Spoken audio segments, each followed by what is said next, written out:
Hey there and welcome to this video lesson. Today I've got a really fun 3-chord song for you, Dead Flowers by the Rolling Stones. The whole song is based on a simple 8th note strumming rhythm and the chords D major, A major and G major. And if that sounds a little simple, there's actually a couple of tricks here that you can use to make it sound way better than most people play it. I'll show you why using the 4-finger G is better than a 3-finger G, for instance, how to really lock in with that 8th note strumming groove by separating your strings, and how to master both that little hammer-on and pickup at the beginning. And as always, I've also prepared guitar tabs for you, which you can download if you click on the link in the video description or the first pinned comment. The whole song is built on just 3 chords: D major, A major, and G major. Now for beginners who might have learned G major in a different way, maybe using just 3 fingers or some other version, let me tell you, this 4-finger version of G major works way better when you combine it with D major. The reason is that these 2 chords share the note D, which you play on the 3rd fret of the B string. That means you can keep your ring finger in place the whole time, which makes the changes between D and G and back from G to D sound especially smooth and beautiful. Let me now play you the rhythm you'll need for the verses. We start with a very simple 8th note strumming pattern. At 120 BPM it's not super fast, but it still has a nice lively groove and gives you that classy country feel. What we're doing is an 8th note rhythm where you leave out the first upstroke after the 1. So it ends up sounding like this.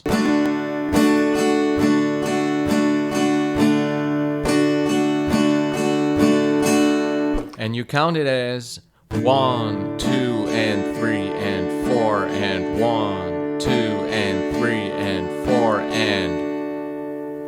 Strictly speaking, the entire song is played with this rhythm, even the chorus, which just uses different combinations of the same 3 chords. Now let me show you how to make the changes between these 3 chords cleanly.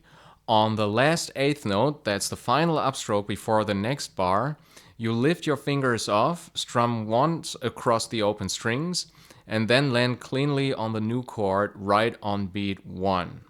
Here it is played slowly with D, A, and G. 1 and 2 and 3 and 4 and 1, 2 and 3 and 4 and 1, 2 and 3 and 4 and 1, 2 and 3 and 4 and 1, 2 and 3 and 4 and 1. When you're playing the verses, you'll notice that D major is played twice, once at the end of the sequence and again at the beginning. That's because with 3 chords in 4/4 time, you always need to play 1 chord twice to make the phrasing work and keep it even. So the progression goes D, A, G, D, and then again D, A, G, D, and so on. As you've seen, when you go from G back to D, that last upstroke on the final 8th note is basically just your ring finger, since both chords share that note. That makes the transition sound so much more natural.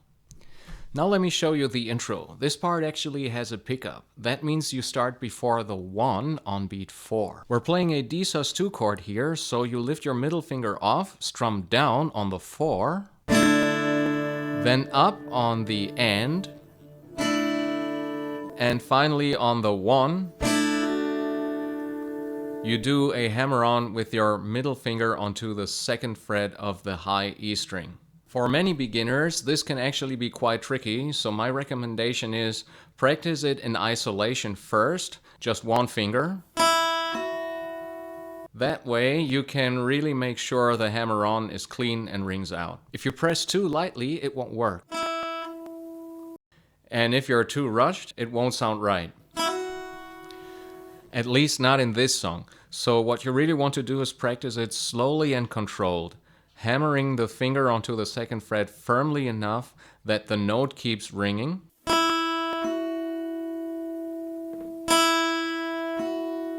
If you can do that with 1 finger, Then move on to the full chord. Keep in mind, you need enough callus and finger strength here, otherwise your ring finger might accidentally mute the high E string. That's something that often happens if you haven't yet built up enough callus and strength. So check yourself often and maybe just pluck through the chord. String by string to make sure all 4 strings ring clearly. Once that works, try the hammer-on with the full chord.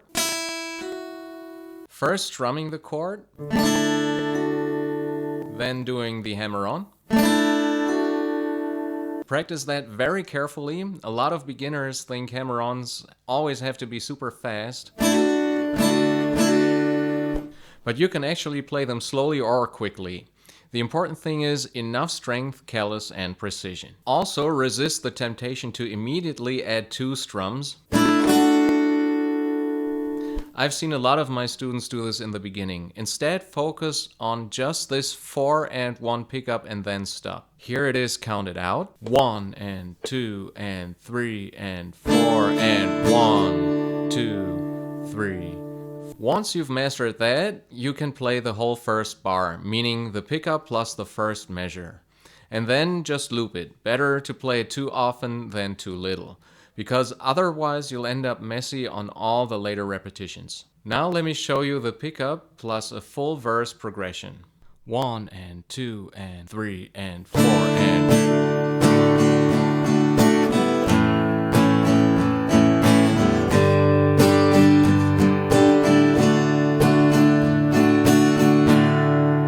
And as you can see in the tab, I separate the bass strings from the treble strings. That way it doesn't sound like you're just strumming aimlessly, but like real rhythm guitar. I'll show you the difference. First strumming everything at once, then the separated version. You'll hear immediately that the second way makes much more sense. 1 and 2 and 3 and 4 and 1.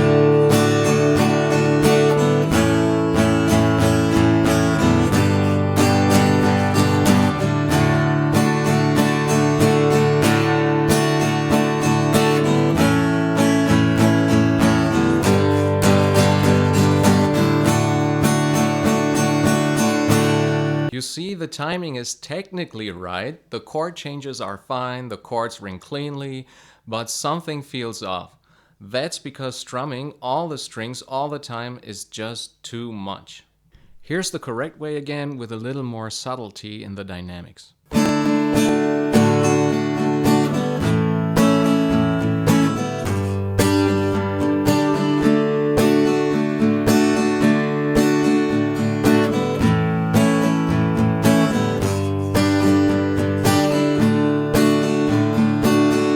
It does take a bit more practice than just thrashing through everything, but like I said, it will sound much better in the end if you play it this way. Next, let's take a look at the chorus. Here we start with A major, and we play that for 2 bars.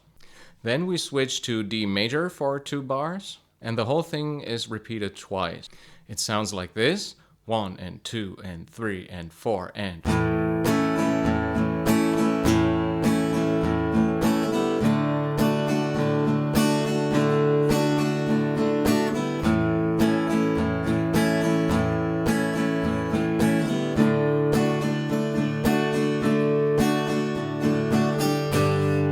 And as you can see from the D, we then move to G. Again, pay attention to the transition. 1, 2, and 3, and 4, and 1. After that, we go to 2 bars of G, 2 bars of D, and that happens 3 times. Then we add 1 more bar of D, so it's actually 3 bars in a row of D major, so that we end up back in the D, A, G, D progression, which then leads smoothly back into the verse. Let me play you the whole chorus now, a bit slower, and I'll count it in.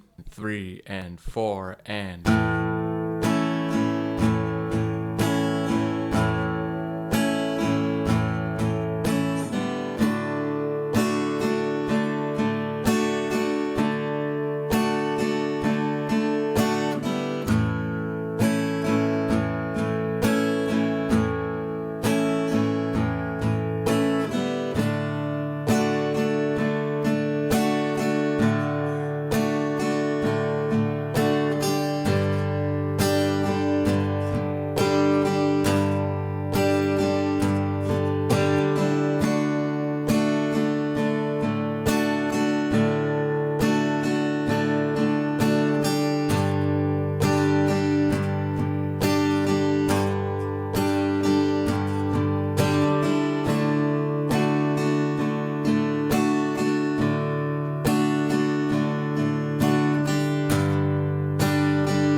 really, those are the only two parts you need for the whole song. You just go verse, chorus, then another verse, but this time with a guitar solo over it, and after that another chorus, and finally the outro. The outro is basically just the D, A, G, D progression again, but this time when you hit the A, you slow it down, and then you finish by resolving through G and D into a stop. Here's the outro.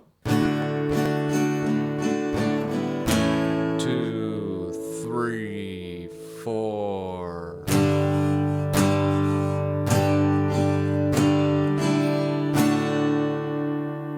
It might take some time until you can play along cleanly. My advice is to keep listening to the original recording and use the lyrics as a guide for when the strumming hits should fall. It should end up sounding like this. No, I won't forget to put roses on your grave.